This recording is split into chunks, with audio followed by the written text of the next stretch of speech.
As the UK rail network continues to recover from the COVID-19 pandemic, many operators, such as East Midlands Railway, are struggling to satisfy passenger demand. This is notably apparent on EMR's regional routes to Skegness, which in the summertime can get particularly busy. So, how have EMR proposed to solve this issue? Well, they haven't necessarily come up with the most constructive one. The Class 180 you can see in front of you has been drafted away from its intercity duties on the Midland Main Line during summer Saturdays to operate the Jolly Fisherman service between Derby and Skegness, a duty that was previously in the hands of EMR's HST fleet. So, join me in this video as we take a look at this service and see whether it's an improvement. Let's get this show on the rails.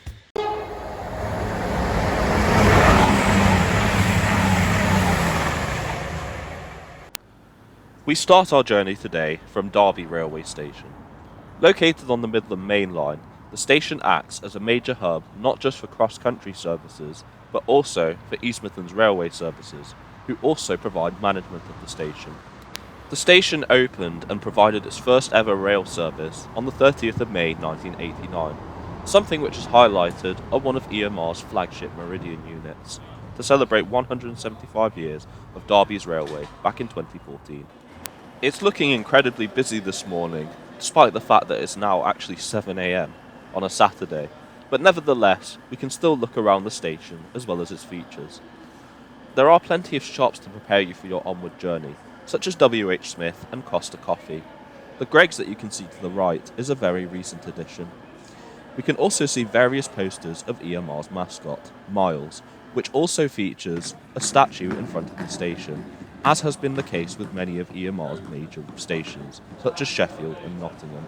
Frankly, I'm not a big fan of him, but what do you think? Let me know in the comments below. As can be shown from the dot matrix displays, our train today is the 0758 departure to Skegness, otherwise branded as the Jolly Fisherman. This route was previously operated by EMR's HSTs prior to their withdrawal in 2021 and hasn't run for over 2 years, so it should be good to ride this again. Heading towards our platform, we can see that there's a piano on the main footbridge, which I can imagine anyone can play, as similar to the one in St Pancras International, which EMR also serves. Our train today is departing from platform 6A, which, along with platform 7, is a recent addition to the station, which was opened in the late 2010s to provide more capacity.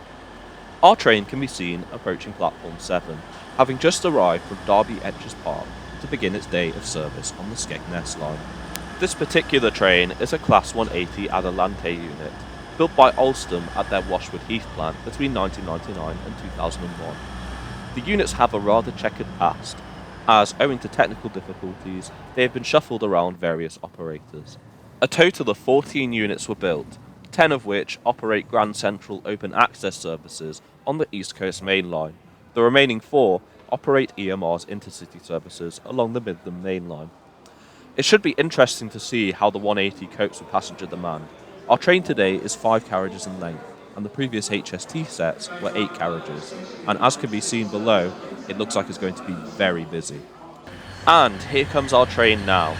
Even from a distance, it's pretty evident that it's arriving into the station, as can be heard from the squealing of the brakes. And yes, it is really that loud.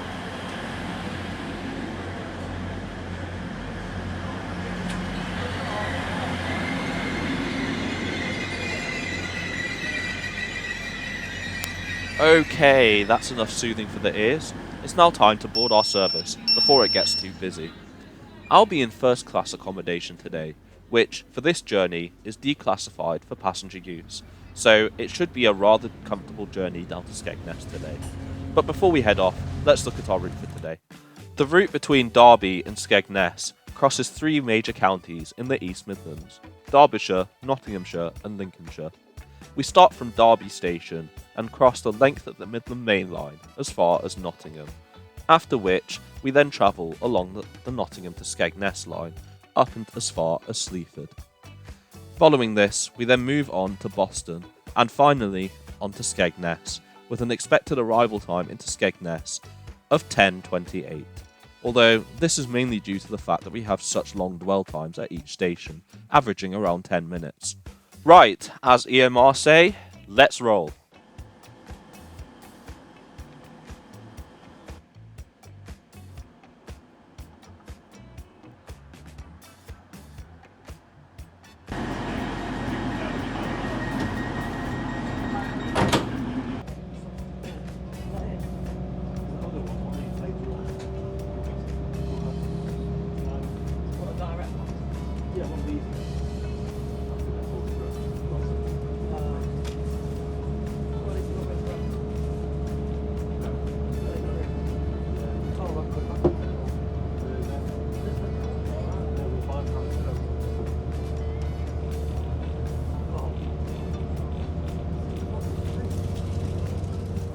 Almost immediately after leaving Derby Station, we now find ourselves passing Etches Park Depot, which is where EMR performs heavy maintenance of its intercity and regional fleets.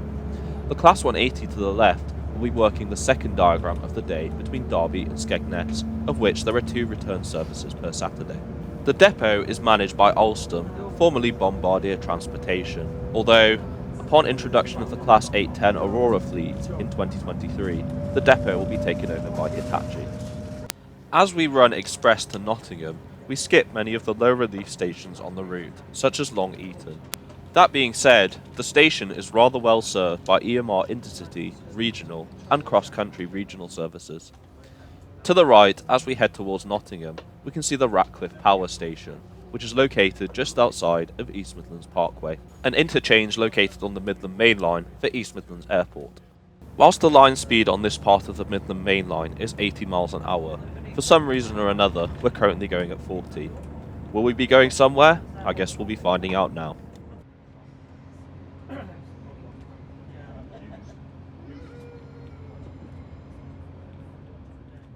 Approximately half an hour later, we arrive into our first stop of Nottingham, and arguably one of the most principal stations on our route today. Nottingham Station is a major hub in the East Midlands, not just for EMR local and intercity services to London St Pancras International, but also for cross-country services to Cardiff Central and northern services to Leeds. From here, the train got relatively overcrowded, and as such, it was very apparent as to why an 8-carriage HST was previously used on the Jolly Fisherman. Yikes. As we make our way out of Nottingham Station, we can see a pair of Class 156 trains preparing to work the local stopping service to Skegness. As we'll be running express, this does relieve a lot of the congestion on the route to enable this train to be less crowded, although upon arrival into Skegness, we noticed this wasn't the case. Nottingham East Croft Depot can be seen to the right, where EMR performs maintenance on its regional fleet and has recently been managing the introduction of their Class 170 Turbostar trains, as can be seen to the right. Although it's worth noting that the Class 170s aren't strangers to East Midlands local services. Back in the Central Trains days, these units were typically found on all areas of the network, having left the region upon the split of Central Trains into the East Midlands, West Midlands and cross-country franchises.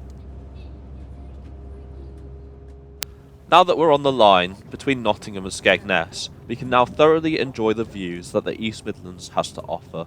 Dirty window aside, nevertheless, it's such a beautiful day, and this is making for such a nice journey onto Skegness. It's now time for a Know Your Seat, I think, to take a look at the train's features. Despite the leathery fabric that accompanies these seats, they are honestly some of the most plush and comfortable in mainline passenger service today, and they really impress me, especially for a 2.5-hour journey. Foldable armrests can also be found at the end of each seat, and are relatively spacious, comfortable and appropriately aligned.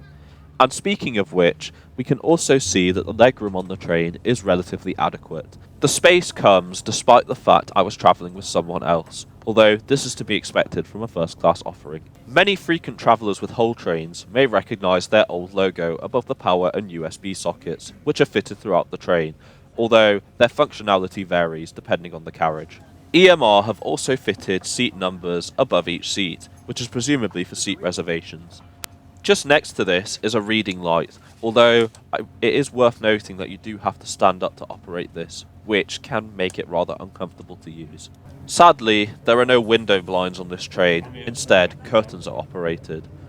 And whilst you can use it to block out the scenery, the East Midlands have such great offerings that it would be rude not to. I'm at a table seat for this trip, which only features a 1x1 layout. The first class on EMR's Class 180s also features airline style seats with extendable trays, which I thought was really cool and a nice touch. I think the only thing which disappointed me about the seat was the poor seat recline, which, when you press the lever and slide your bum forwards and backwards to operate, does not seem to go very far.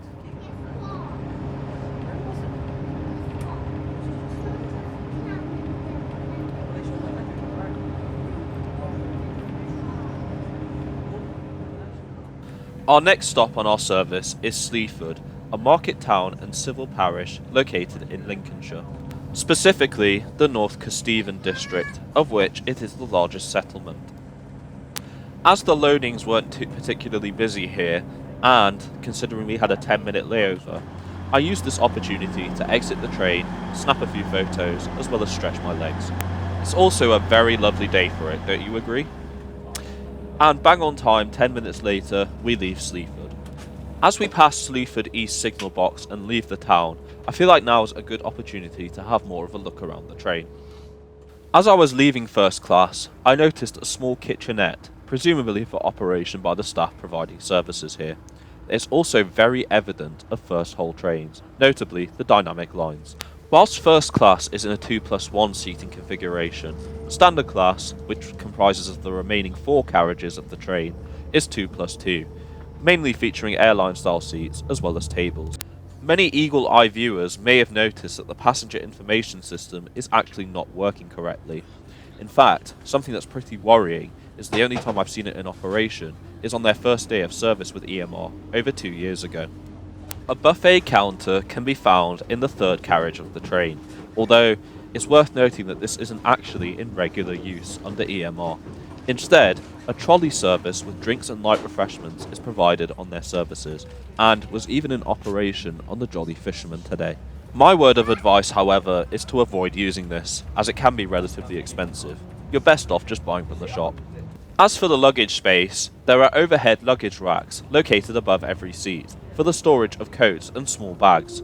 Not only this, there are also very generous luggage racks next to the vestibules for larger suitcases and bags, which is rather handy for a service to Skegness in the summer. Running alongside the A1121 road, it's worth noting is that the maximum speed of the Nottingham to Skegness line is 60 miles an hour, which may seem a bit overkill to have shoved a 125 mile an hour diesel train on this route. Although, I can imagine EMR were mainly going for capacity, seeing as 5 carriages are a lot better than 2 or 3. Our final intermediate stop of the trip is Boston, and normally we would have a 10-minute layover here. However, as the service is delayed, this will be subsequently reduced to around 6 or 7 minutes. Nevertheless, I still have enough time to get off of the train and stretch my legs. Not only that, but also enjoy this gorgeous weather today. I also used the opportunity to get a good vantage point of both our unit and the station, which is pretty impressive if you ask me. As we leave Boston, we have a good view of EMR's Class 170 that has been hired in from cross country to help strengthen its services during the summer. It's worth noting that on the actual day of uploading this video, the unit was scheduled to return to cross country from EMR. One thing that is on my list to do is to have a proper look at both EMR and cross country's turbo stars in future videos at some point, so do subscribe so you don't miss them. We also have a great view of Boston's St Botolph's Church as we leave the station. I've saved the best for last here. It's time for us to check out the toilet, and for this review, I've chosen the accessible one, as it is much larger. Door locked, we can now begin. Initial impressions, it is relatively clean, although it is a bit too evident of its past life with Hull trains, with some very minor changes. Nevertheless, the important thing is that it is very clean, and it is fit for purpose, so that's the main thing which I'm really concerned about. Not to mention there's also a baby change facility, being the accessible toilet. The soap dispenser surprisingly works. This is despite the fact that EMR have introduced many soap and hand wash products to counteract this.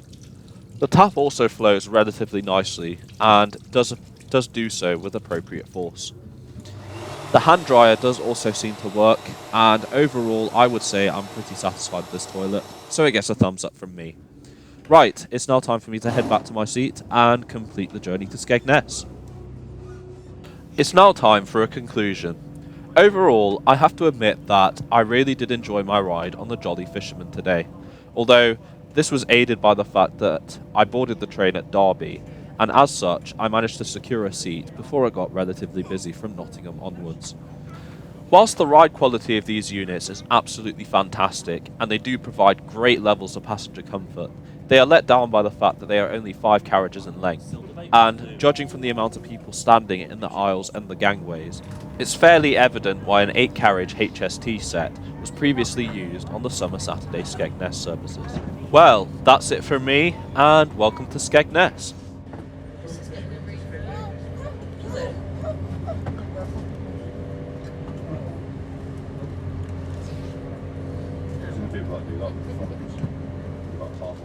And thus brings the end to my time on board EMR's Jolly Fisherman service on board a Class 180 to Skeg Vegas.